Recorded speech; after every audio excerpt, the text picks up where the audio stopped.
Most of us marvel at the majesty of wild animals. These exotic animals in their natural habitat remain with their mothers for weeks, months, even years. But if they're going to perform in a traveling circus, then they are torn from their mothers. It's a terrible psychological thing for the mother, and it's a terrible psychological thing for the baby. And how do they train them? They beat it with clubs, fists, blackjacks, axe handles, golf clubs.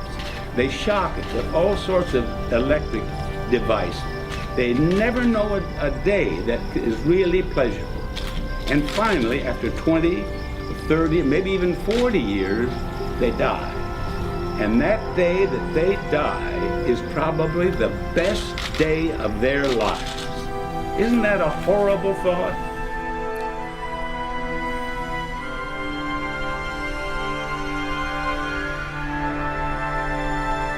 But isn't it especially tragic when animals are suffering and being abused simply to entertain us? It's like a snowball rolling downhill. It's getting bigger and bigger as it goes faster and faster. But there will be a time when people will say, they had animals doing this and that and they're performing and that kind of thing, and they were cutting up animals in laboratories. My goodness, that was the Dark Ages. And we're living in it right now. We're trying to straighten it out. We're working on legislation already. I think that it could happen in the United States in a matter of time.